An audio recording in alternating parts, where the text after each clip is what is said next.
So, last week, the Terps Overwatch Premier Team took a giant bus from Maryland all the way to Ohio in order to compete at the big esports conference LAN tournament.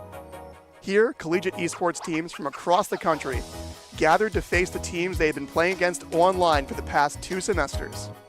Except this time, they'd be playing in person, seeing the faces behind the online gamer tags.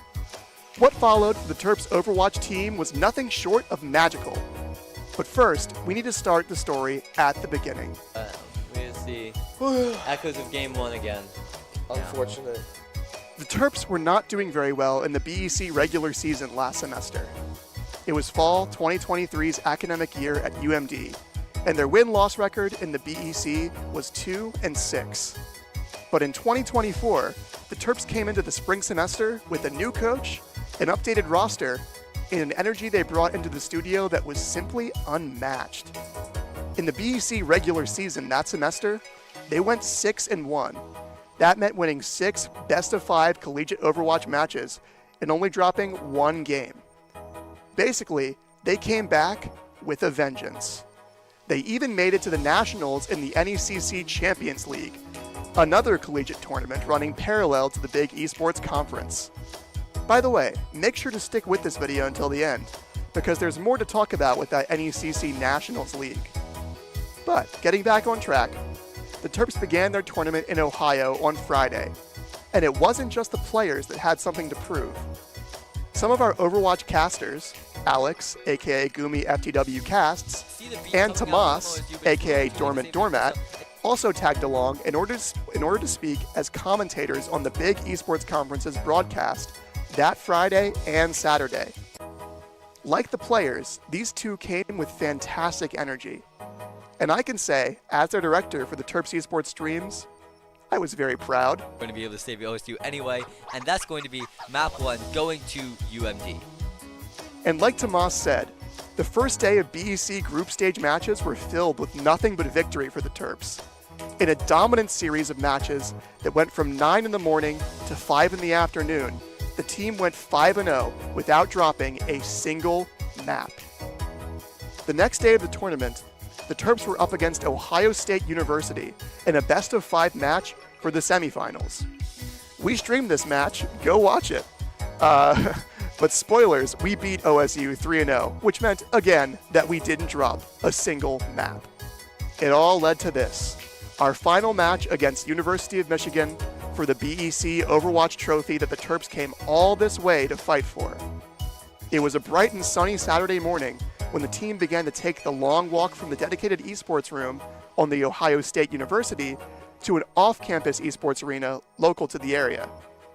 As I walked with them, laughing at their jokes about orangutans and hearing them talk about their plans for the future, I could tell the Terps were ready. Could they go this entire tournament without dropping a single map to any team? The energy was certainly there, as well as the support from the Valorant and Rocket League esports teams that also came along for this trip. Alex was even upstairs on the second floor of the arena, preparing to cast the finals Overwatch game that his home team were about to play. The Terps loaded in to their first match, and they won. Second match, they won. Third match, they lost. And that was devastating because they were 1 match away from not losing a single map of this Overwatch tournament. But then they won their 4th map. And they got their trophy, Overwatch 2 Big Esports Conference LAN Champions. It was really awesome. But the real victory of the trip was that we got back to Maryland safely, with none of the players left behind in Ohio or a place like Breezewood on the trip back home. But the story isn't over yet for our Overwatch team. Tonight, we play against University of New Haven Chargers in the first round of the NECC Champions Overwatch Nationals. So stay tuned to Terps Esports on Twitch or YouTube for that. I've been CJ Lawrence, Broadcast Director for Terps Esports. Thanks for watching. Hey guys, welcome back to Terps Esports. My name is Hayden. And my name's Alex, aka Gumi. And we are here with yet another week of Overwatch. I know, so exciting, but we are back in our home turf. We are back in our home studio. If you did not know, the Overwatch team traveled to Ohio last week. We don't have any time to talk about that. Let's get right into the game with the Terps against the Chargers. We're a little bit delayed here as the Chargers do have control of the point, about 46%, but now that Terps has popped Moose's window, they are going to have to back off. And we're seeing 2 Sigmas, not really something you see very often on Oasis specifically, but look at these ults. Speep finding the first kill in the fight, and that's just going to be it. But we kind of came in quick. Let's go back to the start. I mean, what are we seeing here? I mean, so far we've seen a lot of aggression, especially come out from Chargers early in the round, just to get that point control. But Terps has been able to like use the momentum they have and use their abilities to take back that control. And now they have ults to work with going into the defense. Yep, ult's super important, and into the next fight we go. Tony pops the Gravitic Flux, not Graviton Surge, Gravitic Flux, and not going to find anything, but it is going to be enough to push the Chargers back. Speep getting the first pick in that fight. Just, he's already on fire. I mean, look at him. Yeah, Speep's one player to really keep an eye on in these games. I mean, we've seen him just absolutely pop off in a lot of the past games. Oh, here comes the next fight. Lucio Speed. They're going to force the Sigma hands, and out comes the Immortality Field, and the Baptiste falls. Not the character you want to see go down. And now, Terps go back to the point to keep this control going. And as they just clean up the last few stragglers, what can the Chargers do to get back into this game? Yeah, like we said, Speed's been such an impact in this game, and being able to like lock down and create a lot of pressure on the DPS players has been really influential, especially in the early parts of this game. Yeah, the Cassidy versus the Sojourn is not something we see often. Most teams just deciding, screw the Cassidy, he doesn't do any damage. And Tony, through the window. Terps are playing so fast right now. They know that they want to play super, super quick, take these fights super fast. And now that the Chargers Baptiste is down, it should be easy cleanup for the rest of the Terps. But as I say that, Moose falls to the Overclock and Speep falls to the Tracer. I think Terps is going to look for a reset here and take another fight before things go south. Yeah, Terps just got a little bit overwhelmed there, but they're still able to like have at least one person on site, just creating a little bit of chaos and stalling as much as possible. And now the Terps coming back in here with only Jikiz's Pulse Bomb to really show for it, but we've seen him create absolute miracles with these Pulse Bombs. And, you know, we don't even need a Pulse Bomb if you just shoot them. And Moose takes out the Sojourn, but unfortunately Jikiz's will fall to the opposing Tracer. And out comes the window from the Chargers, but the That's Sigma on the Chargers side is going to fall. And now they just clean up. And Tony eating that Pulse Bomb. And then as the overtime wick ticks down, it's up to this Lucio to touch, and he's going to miss the jump. That is so unfortunate. But the first round goes over to the Terps, and, you know, it's looking to be pretty even. Yeah, I mean, even in that last bit of round, you know, Terps were really able to kind of focus their team fire onto the Sigma to get him off site, and then just clean up after that. Yeah. That little Lucio bump was pretty funny too, just to kind of stall so they don't touch site. Look, I played Lucio yesterday when I scrimmed, and I understand that Lucio's pain all too well because I was on Lijiang Tower, and if you don't know that map, there's like you can go like on the outside of it, and I fell, and I couldn't get myself back up. Like I was bonking my head on like I don't know, it was bad. But I understand that Lucio's pain all too well because hitting your head and then falling as Lucio is just really embarrassing. So, yeah. I did. And as we go into this next round, we're just going to see the same thing, actually. Actually, I'm a liar. Tony is going to be on that Winston versus the Sigma, which is going to give them a lot more versatility in these fights and a lot more diving capability, which I do believe is what they want to do here as Jikizis and Tony go into the backline, pressure down this Baptiste and this Sojourn, but the Charge is doing a great job of just bunkering up together, playing inside their Baptiste, knowing that if they stick on their Baptiste, they will get the sustain they need, but that's not enough to keep alive the Tracer, who will fall in the backline. Speed on this Sojourn, just going absolutely crazy right now, and now Tony. There goes the Baptiste, and it's looking like a massacre for Chargers right here. Yeah, I mean, like, Tony's just taking space. He doesn't care that you are doing damage to him. He's just going to walk in and take all the space, and that just gives Jikizis all of the time in the world to just do so much damage. And you can see the Chargers are falling apart, and they realize they need to make a swap. And those swaps are going to come out here. We're going to see the Bastion and the Orisa. Two very interesting swaps, especially against this Sojourn. And the Pulse Bomb comes out, going to find one. Now that the Chargers are down one, Terps need to look to make a push in order to sustain this fight. The 1v1, Jaquizis onto that Bastion, and Moose picks up the kill. It's Speep and Tony in the kill feed. And as 50% tick up on this point, it's the Terps looking very strong in control here. Yeah, Terps are looking to take this early match, and yeah, nobody saw that. Jaquizis getting, I mean, look, he is a confident player, a very confident player, and sometimes confidence can become a little bit too overconfident. So I appreciated Jaquizis, but maybe give a little less. But as we go into this fight, we're going to need the Terps to give a little more. As Tony drops Dangerous Elo, and he's going to be the first to fall in this fight. The Kiriko Rush comes out on the high ground, but most of the Terps are not even on the high ground anymore, pushed off by the presence of the Orisa. And Jaquizis on the Torb. This is interesting, to say the least. And the Chargers are going to pick up control of the point. I'm not too worried, though. yeah, I mean, let's look at Tony. We talked about confidence a little bit. But Tony, he's got to be bursting with confidence because, you know, look at how aggressive he's playing. And just to have that kind of trust in your teammates to make sure that you go in and you stay alive from the Kiriko and Lucio. Like, the team chemistry is really there. Especially against this Bastion. Like, this Bastion is just looking to beam down Tony. He is the main target of this team. And as we see them set up in main, looking for the dive, they're going to go onto this Baptiste here, perhaps being a bit isolated. And the boot from Pumpkin. Oh, that could have been absolutely massive. So huge. But look at this. They're out of position now. And Tony and Jaquizis are able to clean up. And now it's just the rest of the stragglers. The beat comes out from Pumpkin to give the rest of the Terps the sustain to win the fight. And now this is looking like last fight territory for the Chargers. Yeah, the ultimate there from Tony was so good, just throwing everybody out of balance and just throwing Chargers into straight chaos. Yeah, something we don't talk nearly enough about in this game is being booped around, being off-put from your original place. And you know, we talk about getting off-put. I think the Terps are getting a little bit off-put right now as I speak. Tony and Moose are going to be able to get out, but this Doomfist, could that be the answer to what the Chargers are looking to do? I mean, it could just be like a hero switch just to get somebody on point, but we'll have to see.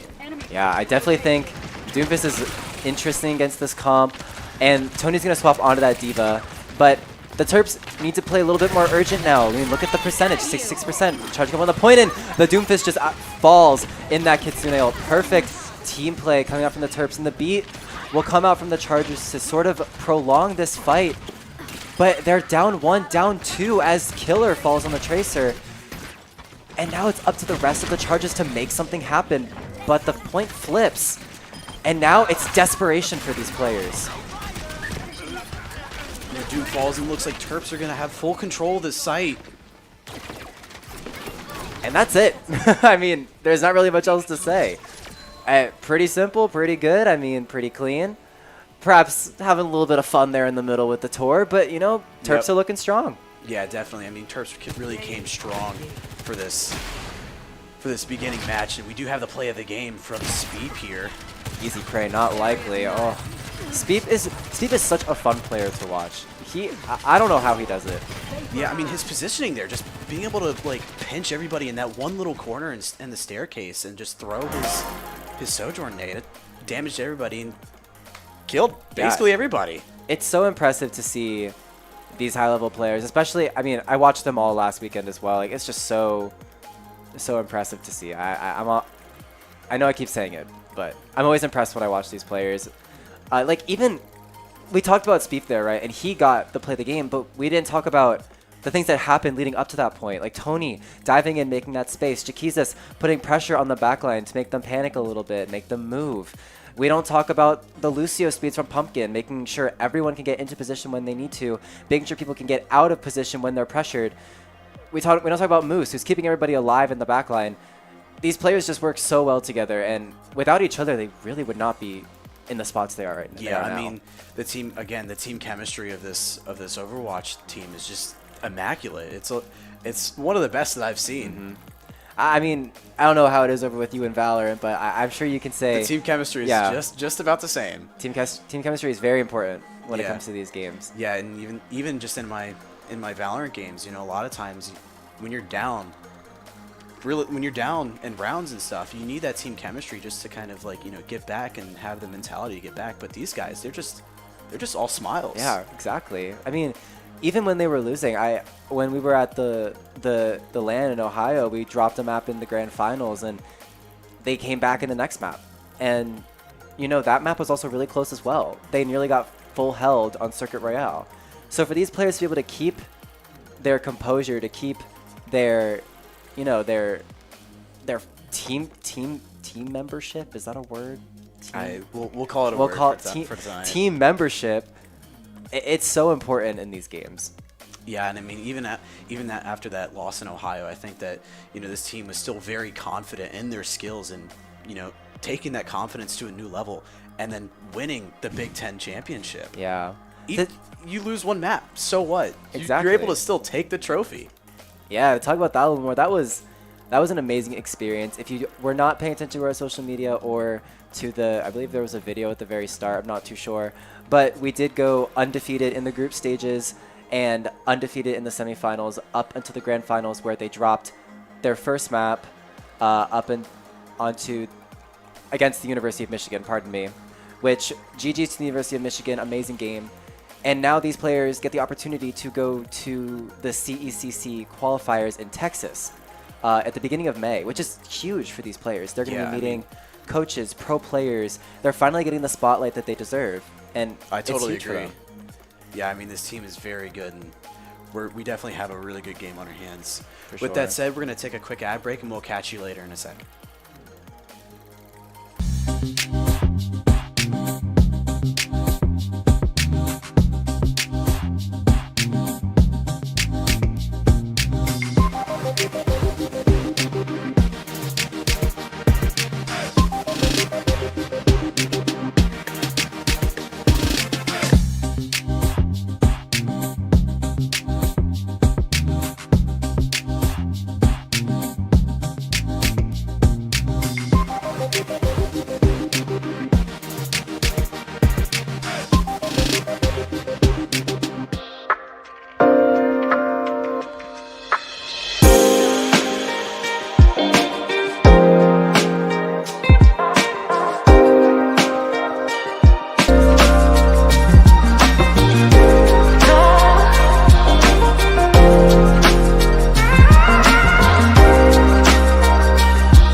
What map is this? This is Circuit Royale. Oh, Circuit Royale, okay. Tell us when we back. Okay. How do you say his name? Okay. All right. Welcome back, everyone, I believe. And we're going right into things. We're going right into things in the first map, right into things in the second map. We are on Circuit Royale, which, if you don't know, is, I do believe, one of the Terps' best map, because we are going to see Speep on that Widowmaker. We talked about him a lot in the last map. He is about to pop off. Hopefully I don't cast or curse that. Okay, I did it. Let's go. Speep, first pick of the fight, taking out that Sojourn, but oh, Doe on the Widowmaker for New Haven, not going to let Speep do whatever he wants, and even though he is going to fall right here, oh wow, Jaquizas falling to that Widow in the very last second, but the Terps are going to regain most of their control as of now, and the cart is still going to keep pushing. About 3 minutes on this clock. about a minute that we kind of missed, but let's talk about comps a little bit. Pretty standard on both sides. We're seeing, you know, the Widowmaker. I mean, what else are you going to see on this map? But interestingly enough, we are going to see that Genji on the side of the Chargers. Usually, you see a Hanzo or a Sojourn or a Tracer. But the Genji is a very interesting pick. I think what they want to do is they want to put as much pressure onto Speep as possible. They know that Speep is the big man on campus. And look at this. The Genji shurikens raining down from above. But Jakizis will find Killer on the Genji. But alas, this is not looking good for the Terps as they are down 2. And Speep getting a bit over-aggressive here will fall. Yeah, I mean, Doe so far this game has really given Speep a run for his money, as well as the Genji pick too. You know, just having that really aggressive dive factor in your team comp. It's making it very hard for Speep, but he's still hitting his shots though. Yeah, for sure. I mean, I don't know about you guys, but when I play Widowmaker, something I find really easy to hit is the enemy Widowmaker head. I don't know, maybe it's just something about the hitbox. But as I say that, 2 ults are going to come out from the Terps, the Infrasight and the Baptiste window, and nothing's really going to come out of it. Janor on that Sigma is going to pop the Flux, but it's going to get countered by the Transcendence, and Tony's Flux is also going to get countered by the Transcendence on Chargers. Very lateral gameplay we're seeing, but as 2 players fall on both sides, Speep decides, or sorry, Jakizis on the Sojourn decides that it's go time. Popping the overclock, but ooh, okay, wait, that was a nasty shot from Doe. Whoa. That was, if you guys didn't notice that, that was through the wall. Maybe it was under the barrier or under the wall. There's a little spot under the barrier, through the wall, whatever. It's very narrow. Very tiny. I know I've done that like once in my like little career playing Widow before. Little career. So when are you going pro? Never. Oh, okay. All right, if you go pro in Overwatch, I'll go pro in Valorant. Okay. So, you know, Terps are kind of on the run here. Yeah, and I mean, you have to push this advantage if you're the Chargers. This is not a position that we see the Terps in very often. Kind of stuck in their own spawn, kind of getting staggered a little bit. And now that there's 20 seconds left on the clock with little ults in the bank, you gotta be a little bit worried here if you're the Terps. Yeah, they really gotta create as much momentum as possible and get back on the payload. And I think it's interesting to see Pumpkin on that Baptiste. We usually see C3 on that Baptiste, but he is not here. And as I say that, Jakizis stomps forward, kills the Sigma, but it's a bloodbath in the backline. And now it's up to Jakizis and Speep. Speep going absolutely massive. Speep and Jakizis just saved that fight. That was crazy. The rest of the team were done and dusted because of that Genji blade. Yeah, now they're going to get a bit of a time reset here. Just huge. They just got to push a little bit more and get up this hill. This hill is probably the hardest part about this map. Absolutely huge. As you... And Speed! With another beautiful headshot. Now he's starting to turn up. Oh my gosh, beautiful. From Speed in the rock. From Tony's going to cancel the Gravitic Flux. Oh my gosh, these players, they've woken up from their little nap. It's go time. And now as they walk forward, 2 minutes on the time bank, with ults in the bank. Really aggressive stuff here from Tony. Oh yes, they're going to get aggressive. Jakizis walking forward with this overclock, knowing that they need to press this advantage just as the Chargers were doing against them. He's going to find 2. Will he be able to escape? Oh, 3 HP, but Pumpkin is there with the healing. And he will fall. But Symmetra, wait, that's really interesting. I'm really interested to see the Symmetra. I love Symmetra. I don't know if you guys know, but Symmetra is one of my DPS mains because I cannot play anything that requires a brain. So I'm really interested to see how this Symmetra is going to work out. Unfortunately, we're not really seeing much with it. As Speed! Oh my gosh! Yeah, Jinx buy me a Coke because what was that? And even though he does fall, the fight continues as the Terps fight in this narrow hallway. And it's 3v3 as of now, but the Sojourn, Doe, perhaps being a little bit too aggressive and walking forward, is going to fall. And now it's up to Tony to push forward on this point. And it's going to be a C9 from the Chargers. And they're in shambles right now. Yeah, I mean, the Chargers have lost so much momentum, and the Terps just keep pushing back, saying no every engagement they have. absolutely amazing coming out from this team. I mean, literally we were talking about it right before the break. Keeping your composure, keeping, I'm going to say it again, I'm keeping your teammateship or whatever I said. Okay. Team membership. I Team think it membership, was. yeah, that. Look, Speep's melting my brain, okay? He's EMPing my brain cells. Oh, He's very close. Just like- looking for his next victim. just like he almost took out those brain cells with that Zenyatta. But No one can hide. I'm funny. from lice. Anyway, Jaynor gonna be the first one in this fight to find a pick on a Jaquizas. Jaquizas is playing a little bit sloppy, but I think he's just having fun.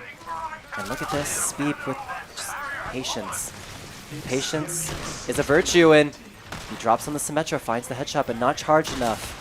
And in the front line, Pumpkin is gonna fall, and that's gonna signal a retreat for the Terps.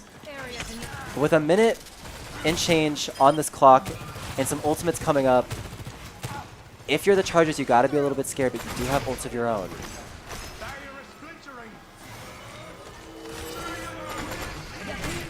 And out comes the wall, the great Symmetra wall, and the Terps are just gonna back up. Very smart decision. Yeah, I think playing patient right here, especially this late in the round, is probably the best thing you can do. Just wait for the wall to run out, and then use your ults to regain position. And Speed doing a lot of damage on the Sigma. That is really huge, creating a lot of pressure on the team. Oh, but he is going to fall to the Sojourn in the back. What is going on? This is unorthodox warfare we're seeing right now. You don't usually see a Sojourn flank in that sort of direction, and now the Terps just need to die or get out because 30 seconds left on the clock means last fight territory. They are going to come in with some ults, but so are the Chargers. And look, the Chargers know they need to get aggressive. They need to hold them here at this choke point as they tried to before. And as 10 seconds on the clock comes out goes Doe, looking for any kind of pick, and they are going to fall. And Terps need to find a touch onto this cart. I don't believe they're going to find anything as the Flux comes out, and here comes the trans from the Chargers.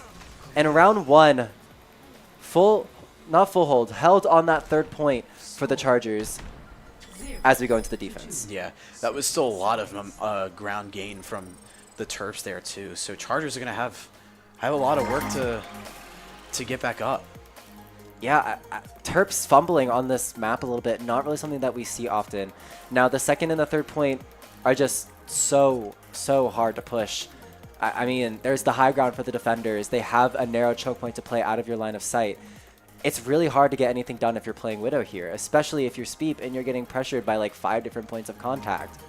Yeah, I think the Symmetra choice is also a really good choice, holding that inside, and her turrets, especially in there, are so valuable just for getting a little bit of damage here and there and kind of making some really weird plays. I do believe that her turrets got buffed recently. Now, granted, it wasn't that big of a buff, but that's not to say that she is not dominating right now. I love to see it. It's unorthodox. It's different. It's not something you see really ever. And so I'm getting fed right now. I'm getting very entertained by this Symmetra. I wouldn't recommend trying this out in your own ranked games, though. Definitely lab it in quick play because, I don't know. I think Killer could be doing things that we aren't privy to. I think really he's just pressuring that Widow. And it's coming up big for the Chargers squad right now. And they're just going to stick with it. If it ain't broke, don't fix it, I believe is how the saying goes. And so they're just going to choose to stick on to what worked. And Terps are going to choose to swap onto this Hanzo, which is something that we see Jaquizas on very often, and goes amazing in conjunction with Speed. But as I say that, Jaquizas and Moose are the first to fall. Oh my gosh, and even though Speed gets an exit kill, it's going to signal a retreat for the Terps. Speed not able to hit his shots there, but Terps are just going to reset, recharge, and get ready to hit again. Tony's still trying to keep pressure on defending, while Pumpkin supports him as well. Yeah, Pumpkin on that Baptiste. And Tony able to get the Sigma. Yeah, I'm not too sure what happened there, but the pressure was enough for the Terps to take out that enemy Sigma, which is not really the character that you see falling first in most of these fights. And even though they did lose Moose, they're going to get some stability here, but Doe taking out Speed. Oh my gosh. Doe is going crazy right now.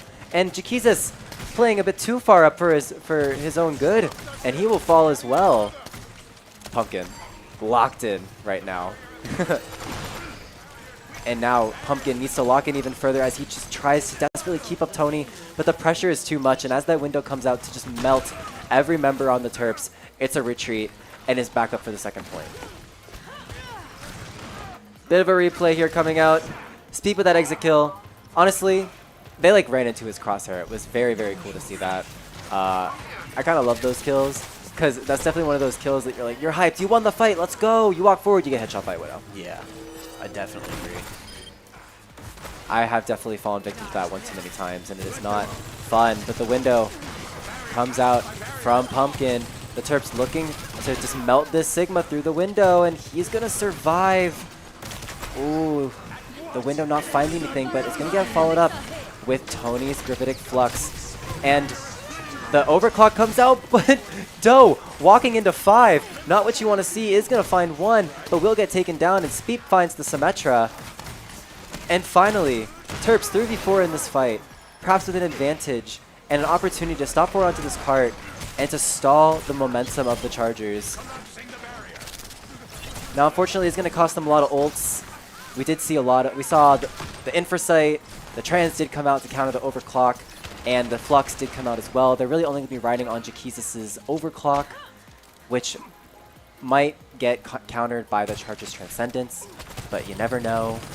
These players, they have to know what's going on. They are tracking ults. They know how to play against all of these ults. And the window comes out, and Jaquizas just vaporizes before our very eyes.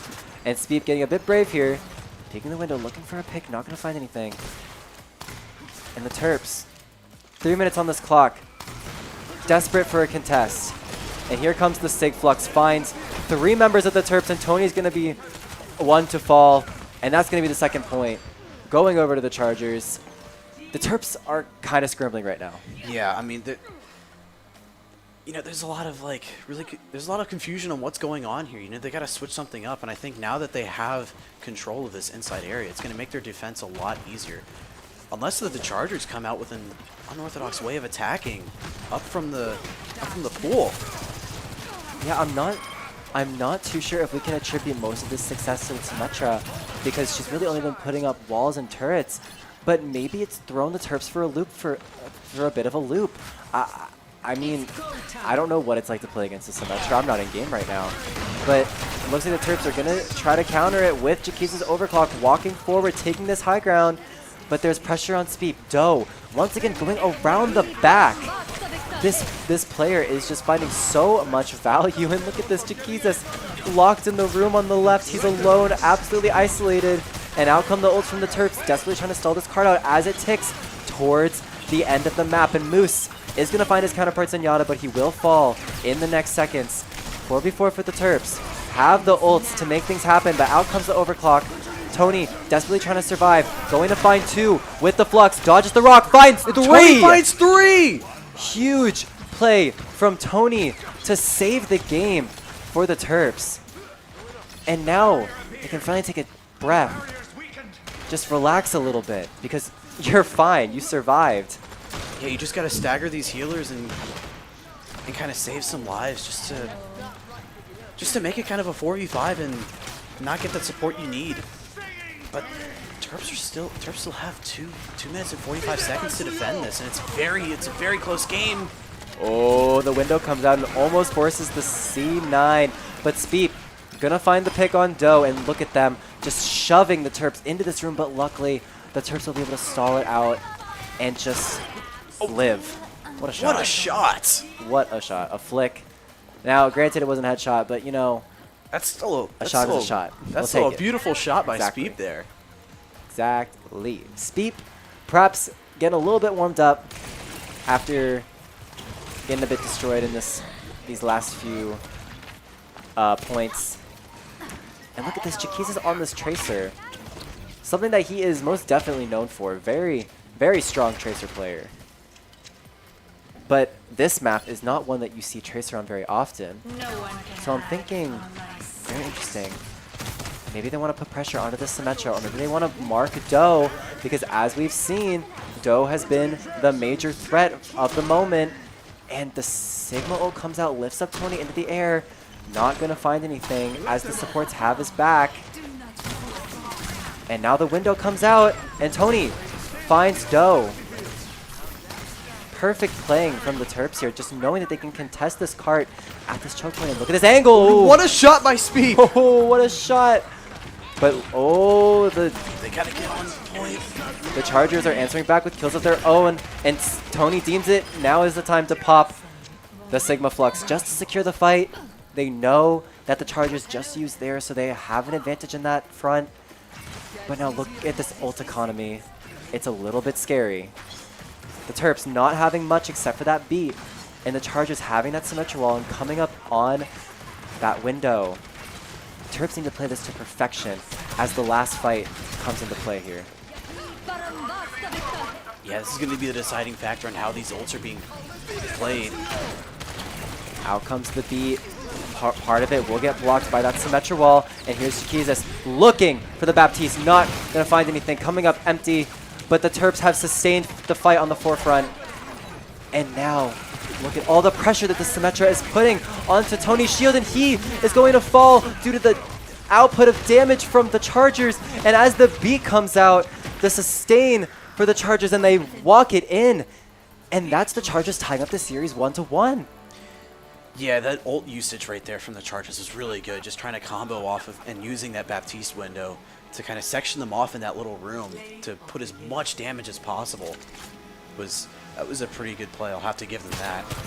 Yeah, they used their ults perfectly, and Doe contributing so much to this team with some very just things you don't see often, like just flanks and sliding in and just jumping onto a Widowmaker. I mean, Sojourners is not a dive unit.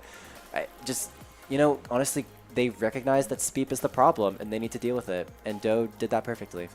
Yeah, I mean, just this entire round, I mean, the Terps didn't really look, they kind of looked in shambles almost. And I think going into the next round, they're going to take this break and just kind of plant their feet back in the ground, get that confidence they originally had in that first game to go into the third round and hopefully destroy. Yeah, I agree. I think maybe that they overestimated themselves. Maybe they overestimated their opponents, or not overestimated, underestimated their opponents. My apologies.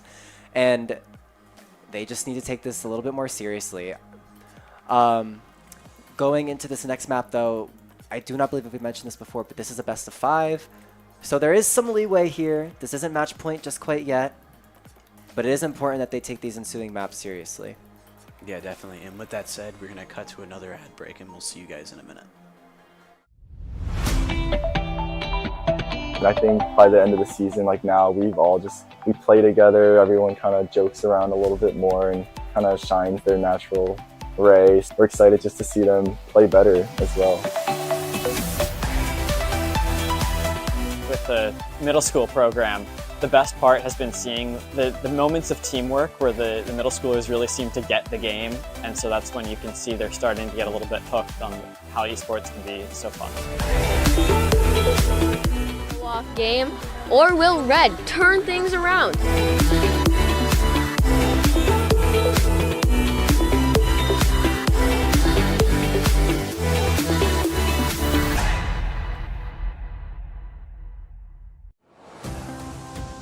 Terp Adventures. Take flight at Stamp. Host to countless Maryland events, programs, performances, and more. Feed your body. Feed your mind. Feed your soul. Let your talents soar. Dance. Sing. Perform. Find your thing. Join more than 800 student organizations and clubs. Find community here. Leadership lives here. Art thrives here. With space to grow. We're all just kids at heart. Let your imagination fly. compete, play, with wings on our feet. Here your spirit can fly. Here your soul lifts up. Here you remember those who came before.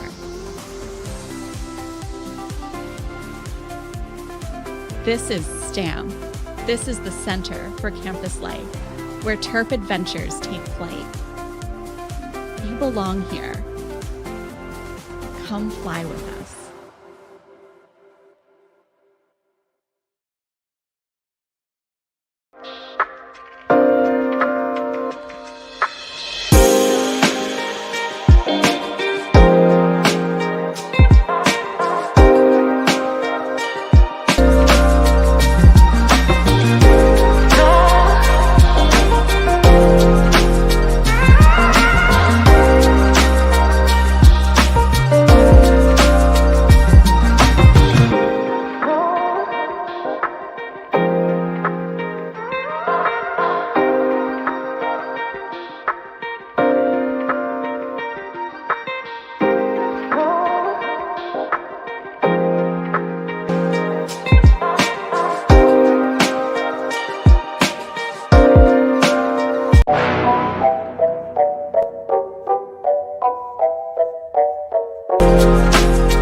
Hey guys, welcome back, and we're heading into map 3 now. Yeah, map 3. I do believe what I heard from not the desk, but the players outside when I went out there to get some water. We are going to be looking at Servasa next map. So Flashpoint, historically, the Terps are very on and off when it comes to Flashpoint. Now, I do believe their Brawl is very strong, but Brawl doesn't take a lot to be strong at. All you need is some confidence and a Lucio speed. So we're going to have to see how this goes. 1-1 in this series with the Chargers against the Terps in NECC. Best of 5. What else can I say about this map? I'm not too sure. Yeah. In addition to the Lucio, what other kind of team comps do you think we're going to see? Probably just more of the same. I think it's going to be the Lucio, the Kiriko. Now, tank is where it gets interesting because you can probably run... You can run a Ramatra, you can run an Orisa, you can run, if you're getting really spicy, you can run a Reinhardt. There's a lot of different things you can run on this sort of map. Now, I do believe that we are just going to see the Orisa, just because she's she's just a brick wall, man. She doesn't die. Yeah, she's really good at just causing a lot of chaos within a lot of teams with her block and her javelin too. Now, I would really like to see some Ramatra. And this doesn't look like we'll see, but we do see the Winston. Ooh, is the dive on Servasa? Not something you see every day. But if I know the Terps, I know Tony is extremely comfortable on this Winston. I know that he is, I believe, the Winston specialist for the team, with Infectious focusing more on that Ramatra and that Orisa. So with him being in, I do believe this is what we're going to see. I don't think we're going to see any swaps. But the Chargers, on this coagulation of characters, of things you don't really see often, like the Symmetra, the Bastion, the Moira, things that aren't really diveable. So the Terps are definitely going to have to find a way to work around this. Yeah, I mean, the Moira is something you really see in competitive, but never really in tournament play. Yeah, Moira just more of a self-sufficient character, more of like a I don't care about my team, I'm just gonna go in LOL kind of character. And look at that, without that fade, she's just gonna fall in speed with 2 in the fight. And yeah, that's gonna be the fight. Speed BMing a little bit, just chilling. And such an aggressive round start from Terps, able to get the point for themselves and just kind of clean up where they need to. And that was really good from the Terps. I mean, I don't know if you guys noticed, but that Moira was already low from the get-go, which means someone on Terps, might have been Moose, might have been Jaquizas, not too sure what happened, but she was already low and without fade, which gave Tony the opportunity to just jump in and take her out really quickly. So very good team play coming out from the Terps. And as the Chargers come back in, it's going to be up to Speep. Ooh, what a shot onto that Lucio. Finding one as Pumpkin falls right in front of him. Jaquizis and Moosey able to clean up behind, and Moosey. Ooh, almost dies there to the Moira. But fortunately, we'll get saved by his team. And as 80% ticks up on this point, I do not believe we're going to see a Chargers touch. I think they're just going to give it the point and go to the next. And Terps with these ults. Yeah, they're looking very, very comfortable with these ults. I mean, I think they had already 2 or 3 ready to go. I think Speep has his ult, so that's going to be really interesting to see. Yeah, Sojourn ult in that second fight before the Winston ult. And by the way, Winston ult charges like 2 times, not 2 times, but quite considerably faster than the Sojourn ult. Just goes to show what kind of work Speep is putting in right now. And as they take this high ground, looking for a dive, the Chargers have to find an answer, and I don't think this Bastion is going to be it. Form comes out, and Jaquizis, whether he's the first to fall or the first to find a pick, you never know. It's like a bag of tricks. But that does not going to deter the Terps as they pop both the Overclock and the Kiriko Rush, and out comes the Moira Coalescence to keep with the rest of the team. And the beat comes out from Pumpkin to sustain this fight, but Chargers are going to answer back with a beat of their own. But the bubble from Tony is going to cut off the beat from multiple targets on the Chargers. And as the Tracer and the Bastion drop low, both of them are going to fall. And the Chargers once again getting pushed back here, even though they do have control of the point. Ooh, but don't count these players out yet. The Moira and the Bastion finding 2 picks here. And Tony taking out both supports, and finally the point will flip. Yeah, I mean, Jaquizis, he makes Tracer look super easy. I mean, the way he just creates so much, he just puts so much pressure on the support and on the DPS, especially on that Bastion. Like, he was raining bullets on the Bastion, just trying to get that kill, and eventually he did. Yeah, pressure is everything. Attention is a resource. And Jaquizis once again stealing the attention right back with a kill onto that Tracer. And now that the Bastion form has been used and it's a 4v5, Tony takes it as the go signal, walks in, and Speep finds the angle on that Bastion. And now it's just cleanup here for the Terps as Speep just... I don't know. How many times can I say this guy is a madman? Because... I'll say it again, he's a madman. I'm kind of running out of words to say that he's dominating right now. He just makes us speechless. Yeah. What more can you say? He's just good. Quite literally. And it's just night and day between Speep being able to get set up on this high ground, having the angles, having the space from Tony, versus him just kind of getting shut down like what was happening in Circle Royale. It's just... the Chargers have to find a way to deal with Speep. It's just that simple. Yeah, going into this next little engagement, Terps do have a lot of ults to work with. They have 3 ults, 4 ults on this board, and out comes the Kiriko ult and the beat to save Tony before he falls. Perfect beat coming out from Pumpkin, and Speep is going to pop the overclock just as an insurance. And down go the Chargers. Second flashpoint going to be over. Speep. Oh! Oh my gosh, that has got to be play of the game right there. Wow. Oh, was that a 5K? I don't think it was a 5K because I think Jaquizis got the first kill. Oh, I got a replay. You're right. Jaquizis did get that first kill, but the rest of them did go over to Speep. Beautiful coming out there. Oh my lord! What a shot on that on the Tracer. That was just chef's kiss to that. Speaking of shots on the Tracer, Jaquizis is going to be the first one to fall in this fight. Once again, I might add, but. It looks like the Terps aren't too deterred from that because they're just going to take the fight to an alternate angle. And this D.Va getting a little crazy, getting a little insane, going to go down in this fight. But the Chargers still have a bit of a numbers advantage. I take it back. The Lucio just, you know, it was just a reset. It was a tactical reset there. Interesting play from the Lucio because now they're staggered. Yeah, very, very staggered. And look, they are still chasing the Chargers players all over the place. What is going on? Tracer going back towards the enemy spawn, going back towards CT, I believe you call it. And a little bit of Valorant terminology in Overwatch. Yeah, always fun exactly. To see. And what a mess. That's really all I can say. Yeah, it was very chaotic.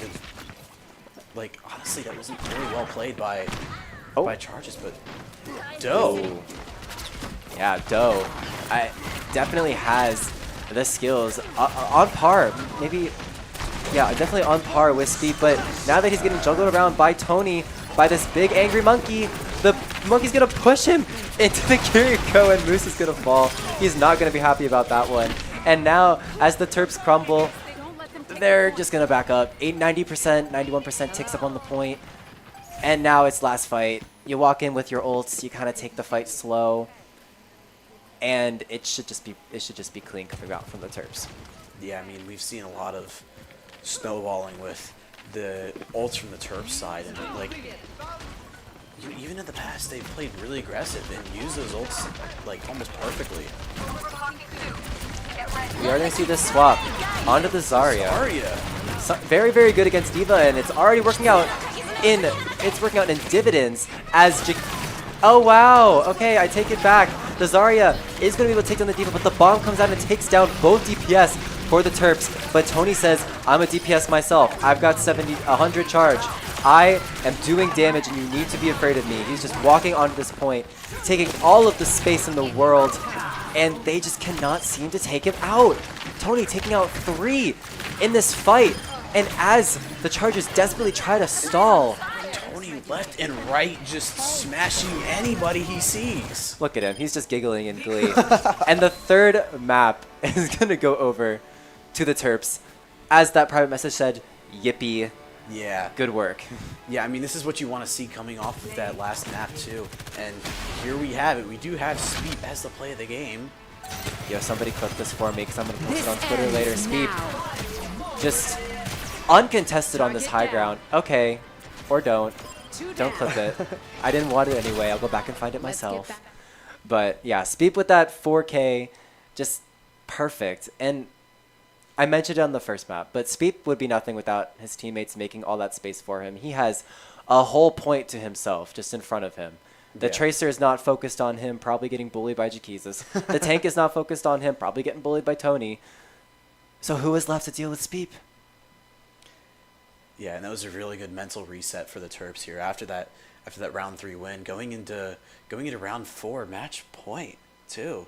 It's got to be really exciting, especially where we are. Mm-hmm. Yeah. So to talk about some stakes, what's on the line here for this NECC competition? So I do believe that right now they are in another sort of group stages. They are in, I don't remember the exact name of it, but they won their division. But now they're playing the people from other regions that were also in their division that also won their division. So we're looking at the best of the best right now. And I mean, so far we've seen a really good game from both sides. Oh, Just for sure. Terps being able to pull out 2-1 pretty early and stuff. Using that aggression and stuff, and they have just one more round to win, and then it's theirs. Just one more map, and they move on from this round of 16 onto a round of 8, then onto a round of 4, and then onto the finals. So if we get there, be pretty sick. Make sure to stay tuned, by the way, because I'm pretty sure we're going to be broadcasting all of these games. I'm fairly certain they're going to be all on Thursday night, so a night like tonight. So you might be seeing more of us, our pretty faces on broadcast, I know. Yeah, I think I will definitely be returning for some Overwatch casting, but definitely check out the Valorant streams too. We stream Monday around like 7 or 8 p.m.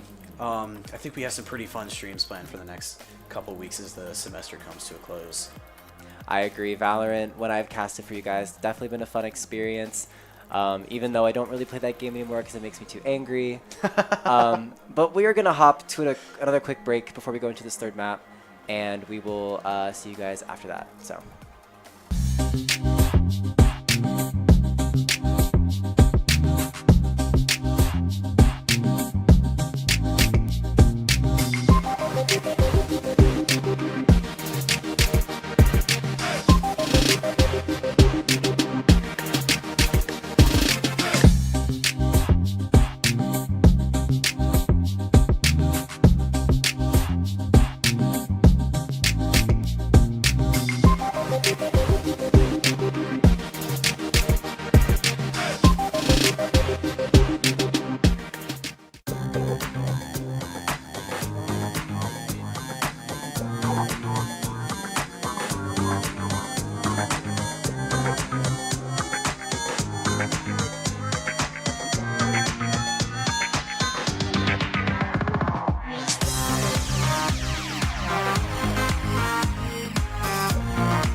Hey guys, welcome back, and we are going into map 4 here. Game point for the Terps. Yeah, match point, whatever you want to call it. We're going into it. I heard some discussion out from Double Ways. I heard some discussion about Maga, and I'm just completely wrong. But we are going to still see that Winston. I think the Terps, they realize that Tony just is a monster on this Winston. Makes so much space, and especially in conjunction with Jaquiza's on that Tracer. And I don't think Sigma is the right answer. Sigma is so susceptible to getting dove, to getting absolutely bursted. even though he has a lot of HP, if you can just kind of force his hands and force him to back up. And as we say that, Moose is going to be the first one to find the Cassidy on Paraíso. That's not what this map is called. This map is called Esperanza. I'm so sorry. Esperanza. Guys, my brain's cooked. Just like the Chargers. The Terps are able to just take complete control of the robot and just say no to anything. Anything the Chargers are putting towards them. Yeah, and it's definitely Speep and Jaquizas both on that Sojourn and that Tracer respectively, just pumping so much damage out. And Moose with the accuracy, able to get that last kill. And look at this! The pressure from Jaquizas forces Doe out into the open. And Doe will be the first one to fall. I think just like the Terps recognize that Speep is part of their win condition, the Chargers need to recognize that Doe is also part of theirs as well. Doe has been doing so much in these fights, and Speep shooting from afar with this Sojourn, and as the window comes out and takes down Pumpkin, it might be time for the Terps to pop a retreat. Tony gonna get absolutely bursted.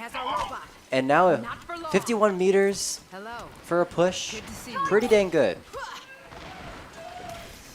Yeah, I totally agree. I mean, hear a little bit of feedback from the players. Oh my. Bit of yelling, a bit of panic, which, hey, I totally get. If you're trying to TP out as Kiriko, we were hearing Moose shouting a little bit, asking for a TP. Totally understand, and the pulse bomb comes out, but it gets eaten by Jaynor. And that's a really good eat, especially if you're a Sigma. But Tony is the true Sigma male. And I'm sorry. He comes out, takes down 2 with Jaquizas, and now it's cleanup for the Terps. Oh, but the Chargers, they've decided they want to fight this. The Lucio popping the beat, walking forward, and the Sigma popping the Flux. And the beat will come up from Pumpkin to counter both of those abilities. And I feel like the Chargers has kind of wasted ults for no reason. Yeah, I mean, now they're completely staggered. I think they should have just backed up. Or maybe even just died and reset and get back with their team. But I mean, like you said earlier, you know, Tony putting a lot of pressure onto the Sigma. It's not just the Sigma he's putting pressure on, it's the entire team. I mean, the amount of space Tony's been able to get in the past couple of pushes and engagements is just crazy, and just give enough space for the rest of his team to work with him. Yeah, it's almost criminal. But you know what else is criminal? That frickin' sticky grenade from Cassidy taking down Jaquizas. That grenade is so infuriating to play against, especially if you're a Tracer player. And the pulse bomb comes out from Doe, going to find 1. And as this overclock comes out from Speed, kind of an int play, he will fall in the middle of that ultimate. And now both teams sort of struggling on this ult frontier. Yeah, Jaquizas is going to have to be forced to fall back and maybe camp a health orb.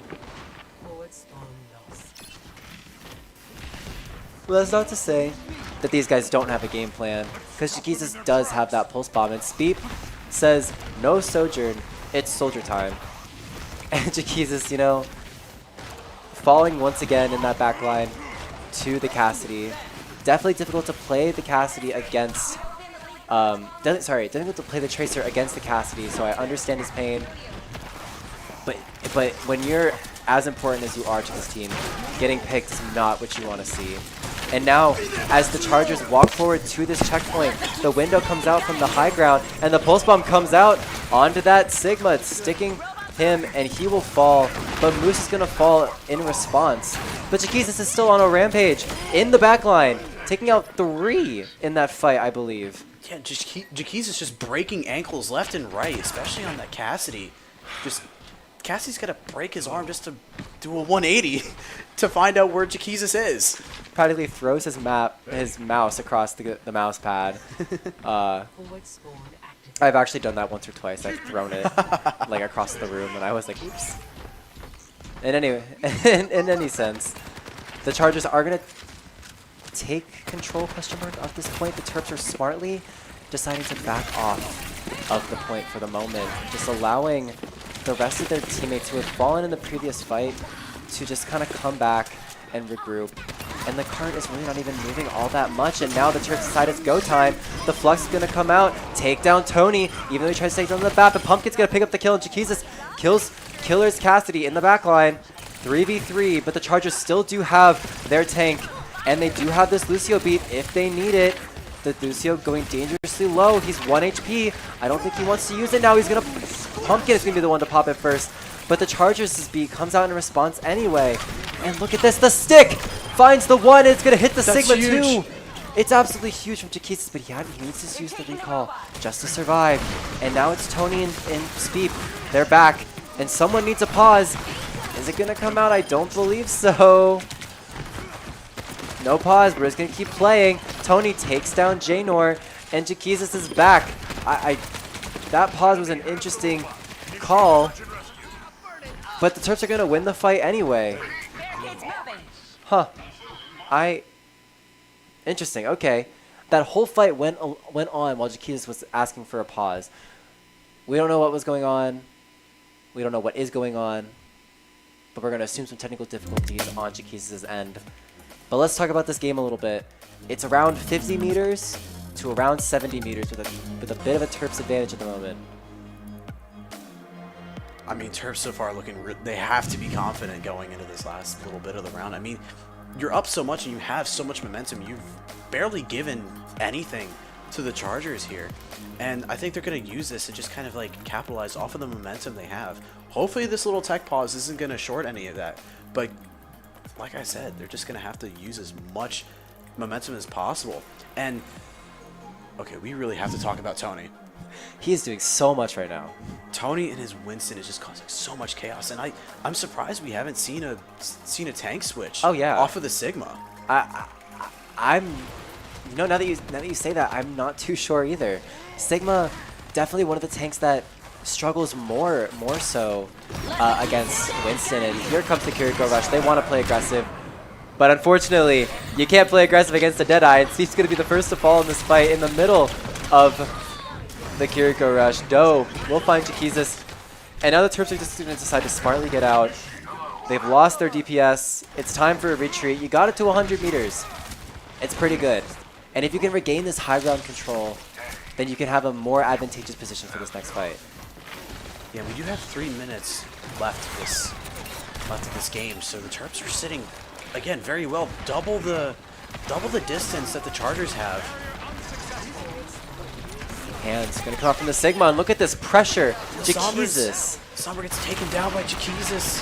Jaquisis and Pumpkin there, just perfect. A perfect duo there to just dive onto the backline and Speep. A headshot takes out Romeo on the Lucio. And now it's up to the Terps to just clean up. A little bit of BM there. But they're still in control of this cart. 2.5 minutes left. Chargers desperately need an answer. Yeah, they have got to pull something together. They only have one ult to work with, the Kiriko ult. If they can stall just for a little bit, then they have the Sombra ult to help shut down anything that the Terps respond with. But wait, what's Sombra? She kind of died. Oh, yeah. So Yeah. I wasn't paying attention. Yeah. The Sombra is going to go down. Jaquisis once again just having her number. And out comes... That was a weird animation. Out comes this Kiriko Rush. Not really going to find any advantage besides pushing back the members of the Chargers. And the beat is going to come out. Save Speed. What a perfect beat. And it's chaos right now. There's a Kiriko Rush coming out from the Chargers as well. And now it's a signal from the Terps to just back up. But the Chargers, with that speed boost from the Lucio, walking forward, taking out the Terps, perhaps getting a little bit of ground underneath their feet going into this last minute and a half. Yeah, they do have to be wary of Jaquisis. I think he's still somewhere in the back lines, just waiting to flank. Yep, and Speed gets the kill on the Sombra. Wow, that is impressive. This Sombra has been the first to fall in 3 consecutive fights, and out comes the High Noon. Will get blocked by the shield, and the beat comes out to sustain this fight. Tony goes in, drops so low, but needs to pop.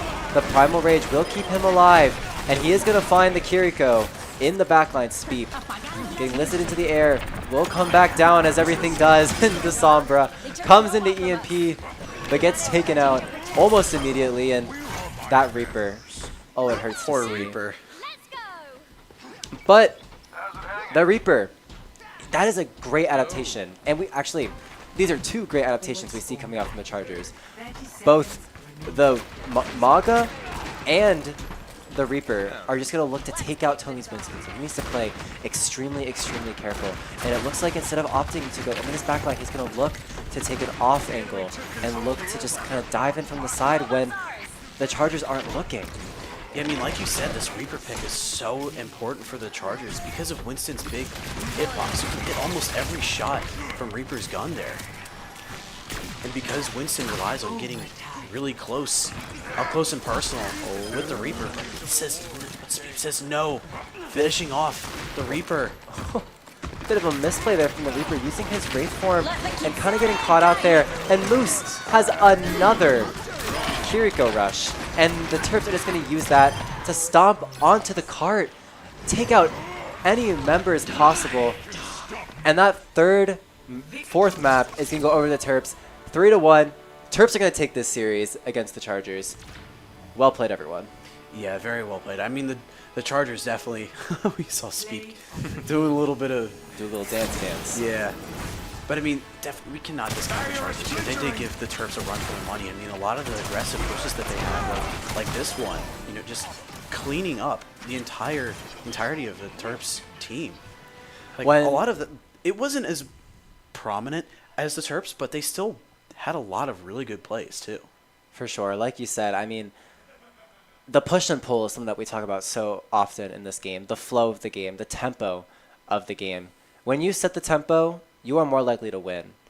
And so when the Chargers decided to take that charge to set the tempo themselves, as we saw in Circuit Royale, just kind of walking forward, using the overclock to make space, using the Sigma ult to get in people's faces, it worked dividends for them. Yeah, and I do think that Sigma pick did really kind of hit them where it hurts, because just Tony on the Winston. Like I would have expected them to switch early on, but no, they still kept it, and they didn't switch until they were basically out of the game. And there are so many things that factor into that, though. Yeah. Like maybe you have only scrimmed Sigma on this map. Then what do you do if your Sigma's not working? Because you kind of have to stick to your guns. You can swap to Maga, sure. I mean, that character's kind of brain dead. But there's still some nuances with that character that really people would only know that if they played in scrims. Like, it's just so hard to say. But the Terps did play amazingly. I mean, I'm just going to say it again. Tony on the Winston. Just Tony on the Winston. Yeah, and we do have to talk about Speep as well. We've seen some very crazy shots from Speep. And let's just talk about the support of this team, too. Being able to support Tony in those dives and rushes and stuff, you have to have a lot of trust into your support players and as well as your DPS to kind of follow you in and take up that space that you gained. And as we've seen 3 times tonight, the Terps definitely did that very well. So congratulations to the Terps. Moving on, very well played by to the Chargers. And do you have any final remarks for tonight? A win here just means we move on to the next round of the NECC. So we're still in it, boys. We're still looking at maybe another notch on the Overwatch team belt. So if you have nothing else to say, that's going to be me, Gumi, aka Alex, and me, Hayden, aka Marsville. And we will see you guys next time. Thanks for tuning in. Bye, guys.